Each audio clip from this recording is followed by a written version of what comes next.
Final update, Harold, we're not doing this. I leaned against the counter and crossed my arms. Then give me my money. She looked at me as if I had just asked her to rob a bank. Meanwhile, my dad was staring at the floor and rubbing his temple like he had a headache. Then he said, Jessica doesn't have the money. I frowned. Yeah, I figured. She spent it. Dad shook his head. No. She didn't. I blinked. What? Mom shot him a look, but he ignored it. He took a long breath and finally met my eyes. She didn't buy a plane ticket. I felt my stomach tighten. Then where the hell is my money? Dad hesitated and looked at Mom again. She looked like she was going to explode, but I wasn't interested in their silent argument. I grabbed my phone again and pulled up my banking app. If she still has it, great. You can send it to me right now. Dad shook his head again. It's gone. I stared at him. Gone where? He didn't answer. I turned to Mom. Where's my money? She exhaled sharply and crossed her arms. It doesn't matter, I laughed in disbelief. Excuse me? Jessica needed it more than you did. I was about 2 seconds away from losing it. For what? Mom hesitated, then said, she was in debt, Harold. I stared at her. Dad sighed. She owed people money. Not just credit card debt. It was bad. Something about the way he said bad made my stomach churn. Mom groaned. I told you not to say anything. Dad ignored her. Jessica wasn't just taking your money for fun, Harold. She was in trouble. I ran a hand over my face. You're telling me she stole from me to pay off some kind of debt? Dad nodded. Debt to whom? Silence. That was the moment I knew this wasn't just some stupid vacation. Jessica was in deep with someone. I grabbed my phone. I'll call her. Mom's eyes widened. Harold, no. I ignored her and called Jessica. She picked up immediately.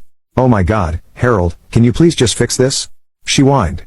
Shut up, I snapped. You didn't buy a plane ticket, did you? Silence. Then, in a much smaller voice, no. I closed my eyes and took a deep breath. Who do you owe money to? She hesitated. It's okay now. It's taken care of. Who? She didn't answer. I clenched my jaw. Jessica, if you don't tell me the truth right now, I swear to God, some guys, okay? She snapped. I owed some guys money, and if I didn't pay them back, I was going to get hurt. Are you happy now? I felt my stomach drop.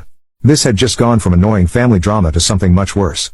Jessica was dealing with people who don't call lawyers. People who don't send demand letters. People who take things a lot further than that. And suddenly, $5,000 wasn't my biggest problem anymore. I gripped my phone tighter. Jessica, what have you gotten yourself into? She let out a shaky breath. It doesn't matter. It's over. I paid them, and they're gone. I wasn't convinced. And you're sure about that? Silence. I pinched the bridge of my nose. Jessica. I don't know, she finally admitted. I think so. I swore under my breath. My parents were watching me, Mom looking defensive, Dad looking exhausted. You knew? I said, staring at them.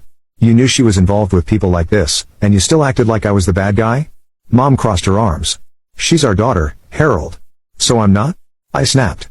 Because I'm pretty sure if I stole $5,000 and said oops, I had to pay a debt, you'd be throwing me under the bus right now. Mom had nothing to say. Dad sighed. Look, you made your point, okay? Jessica's suffering enough. Just let this go. No, I said immediately. Not until I get my money back. Harold, Mom started, but I cut her off. No. I don't care. I don't care about her excuses. I don't care about her problems.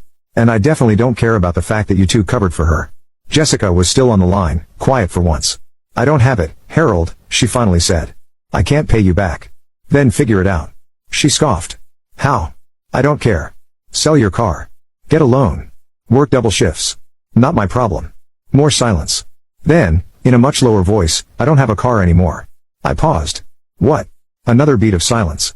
Then she mumbled, kind of had to give it to them as part of the payment. Jesus Christ. I exhaled slowly. Then I guess you better get to work. Harold, that's enough, Mom snapped. No, I shot back. Enough was when she stole my money and expected me to just take care of it. Enough was when you both knew and didn't say anything. It was enough when Dad told me it was my fault for leaving cash in my own apartment. They all fell silent. I looked at my dad. You said I should have been more careful with my money. I turned to Mom. You said it was just money and I should let it go. Then I turned back to Jessica. But now that you're the one suffering, it's suddenly a crisis. Jessica sniffled. I had no choice, Harold. I shook my head. You had a choice. Before you borrowed from the wrong people. Before you stole from me. She didn't answer. I let out a slow breath. This is how it's going to go. You're going to pay me back. Every single cent.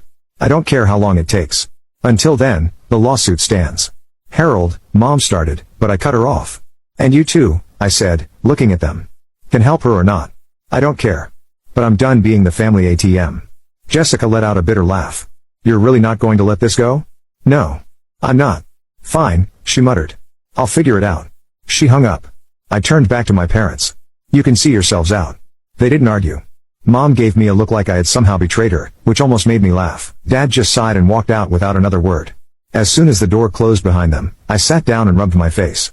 This whole thing was beyond crazy. But one thing was clear, Jessica had played with fire.